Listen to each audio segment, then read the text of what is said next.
talk about the New York Knicks. The Knicks, man, we have to talk about them. One thing I love about sports is when a team loses, all the takes that come out of it. Now, I did enjoy it because I am a self-proclaimed New York Knicks hater. When I started watching basketball, and then I'm gonna age myself here. I was taught three things: you root for the Bulls, you don't like the Pistons, Pacers, or the New York Knicks. Now, granted, they're none of our rivals right now because they're all miles better than us, the Chicago Bulls. But still, point being, I don't like the Knicks. So I enjoyed the takes, but I think some of them were extreme when it comes to what this team needs to do. We all know the fire tips thing, which I probably would do. I would go get Michael Malone. We heard the trade cat takes. We even had an article. That athletic article didn't even wait till the next morning to drop. That joint dropped 45 minutes after it got eliminated. Oh, Knicks players and coaches don't like the way the cat plays defense and how he doesn't even try to dedicate himself to playing defense. And oh, they need to go get Giannis. What should they do? What should they do? I think for me, when I look at the Knicks, number one, I think me and Pappy said this a year ago, almost a year ago, when they traded for Mikal Bridges. Crazy trade for the amount of draft picks they gave up. Mikal Bridges did have some moments in these playoffs for sure. He was terrible in these conference finals.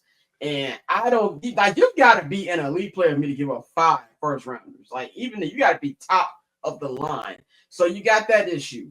You got the issue of as much as I like Cat, he doesn't play both sides of the ball. Jalen Brunson doesn't really either. And so it's like, where do you go from here? Do you go out there and try to put your chips in and get a Giannis Antetokounmpo? Do you try to go and get a Kevin Durant and try to just execute and take advantage of this, this era, not era, this time of not having the Celtics around? Because it's going to be a minute for them to come back because we know of Jason Tatum's injury. It's going to be a minute before the Celtics will we know them as.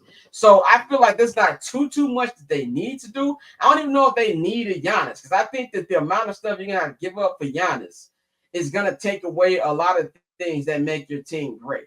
I like Tibbs. I would tell him, yo, we appreciate you for getting to this point and building this team up the way they need to be built, but we need to go get somebody else. Go get you a championship winning coach that's available in Michael Malone, and then try to see if you can find other ways to add talent. Who those talent is, I have no idea. I just don't know if Giannis is the thing that is needed. Now, if there's a way you can get him without giving up too much and pairing him up with Jalen Brunson, then yeah, you got to do what you got to do. But I do believe that they're going to look back forever at game one because I don't believe the path to the NBA Finals in the Eastern Conference is going to be as open as it was this year. Pav, what do you think about how the Knicks crashed out and what they need to do next in this offseason? I mean, I don't think they need to. Number one, I think that what they need to do is install an actual offense. Yeah, giving the ball to Jalen Brunson and let him dribble for 18 seconds. Granted, great player. He gonna hit some incredible shots, but that's not conducive to winning a championship.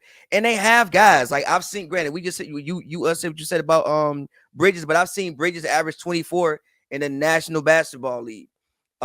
OG, I think OG ISOs are fucking hilarious, but OG is a guy who can give you 18. A lot of people can average 24 points on the Nets. Nah, I mean, yes, but I'm just saying, like, they have other people who are capable of scoring the basketball. Like we talk about that D Rose team. It's not like it's that D Rose team where you literally only had Derrick Rose who could like score the basketball.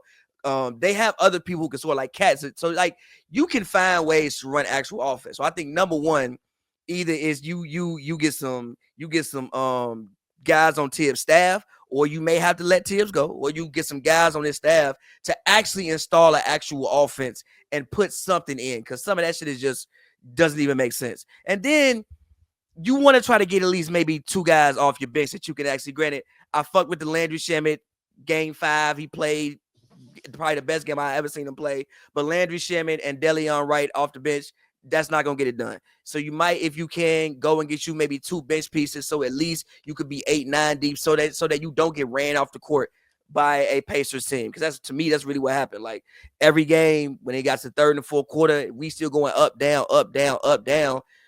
And we only playing 6-7 guys. You're bound to get tired. We're human. So I don't think they need too much. I don't think they need to go make a huge splash. You got to the Eastern Conference Finals. Sometimes I think there's a thing to be said for keeping continuity. Like even the Pacers last year, they got to the Eastern Conference Finals. They lost. They actually got swept, if I'm not mistaken. And you see, they kept that same team together, and here they are in the NBA Finals this year. This was the first year of this thing. Hopefully, Mitchell Robinson missed half the season. I think that you probably think that you found something there with that too big lineup. So I don't think you need to make huge changes, but I do think you need to install something else on your offense, because the Brunson go to hell ball is just at like a certain point in time when you're playing the best teams, they're not gonna just let you do that. But I don't think that they need to go out there and like trade half the team away. Like, no, I wouldn't do that. You made your first Eastern Conference Finals since 1999. I think this is something that you can build off if you're the Knicks. Tulsa, which way you think the Knicks should go following this loss? I mean, they're almost there. I mean, Knicks fans should be proud of themselves even getting this far. I didn't even think they wanted to make it this far. So they should be proud of themselves for getting that far in the first place. But I don't know. I just feel like Mike Malone would be a great coach for him. He's from Queens. So, I mean, it makes perfect sense. So his dad did something with the Knicks as well. So that kind of makes sense. But Tibbs is a good coach. I just feel like he's kind of reached like the peak of what he can give them. I don't think Tibbs is going to be like that offensive guy that they want to have as their coach. Like Pat was saying, I don't want to see Jalen Brunson dribble out the ball for like 20 seconds. That's not fun to watch. And it's not fair for Jalen Brunson. So they got to figure that out. But they're almost there. Just got to get a few more pieces and get a little bit more depth. But they're close. They just have to figure out if they're going to keep Tibbs or not. So good for the Knicks fans, I guess, man. They were hype as hell all season, as they should be. But I think they're almost there. Just got to figure it out. Like, just that's all down to Leon Rose and him and his team to figure out where they're going to upgrade and, get more depth on the team.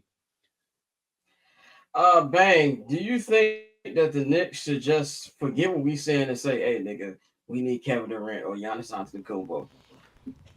I mean, if it's Giannis, yeah, I would. I mean, Pavy's right. First of all, Pavy's right. He's 100% right. What the fuck is the offense? Outside of just giving Brunson the ball and him holding it, what Jeff Teague said, hold it for 17 seconds, what is the damn offense? At the same time, though, you won't get Cat for defense. You don't get Cat for that. So for all of them that pressed enter on that article to say what they don't like about Cat, you didn't get Cat to play hella defense. Shit, you didn't get Cat to grab rebounds. You didn't get Cat for double-doubles, really. You got Cat because Cat thinks he's the greatest big man shooter of all time, and that's what I guess you thought he was going to get when it's over there. Now, when you look at Giannis is 30 years old, and you ain't seen no real drop-off yet. So if you put Giannis in the Cat role, you're going to get better defense. You're going to get the same amount of offense. You're going to get double-doubles. You're going to get a lot of shit. You're going to get triple-doubles. You're going to get all of that. But you're going to also get the same nigga, just taller, more stronger, that gets the ball at the top of the key and just try to bulldoze everybody. So I get it, but what is the offensive makeup? What does that look like? If Tibbs is the defensive guy, because we know he is, who's the offensive coordinator on your squad? Who's the guy that's going to build the offense around, like a true offense around these guys? There's not one. So I feel like, yeah, you will get more talent and you will get a MVP quality candidate all the damn time, but I don't know if it's going to bring what the Knicks have not gotten since, 1972. Yeah, LeBron wasn't born the last time that the Knicks won the championship. The last time the Knicks won Kevin Willis was probably 5 years old. Nigga, the last time the Knicks won the championship, Biggie was a couple of months old. Damn, nigga. Wasn't Nixon president or some shit like that? Yeah, it was like 72, right? Nixon. Yeah, I think it was Nixon. Yeah, it was Nixon. Biggie was born on May 21st, 1972. So that nigga was like a month old. Was interracial marriage even allowed when the Knicks won? Define allowed. You had blaxploitation films at the time, so you had a lot of white women playing hoes in blaxploitation films. Yeah, my dad was like 15. Catch I'm Not Gonna Hold You, hosted by Scott Lewis, every Monday and Friday at 5 p.m. Eastern, 2 p.m. Pacific, only on HMB Media and the Barber's Chair Network.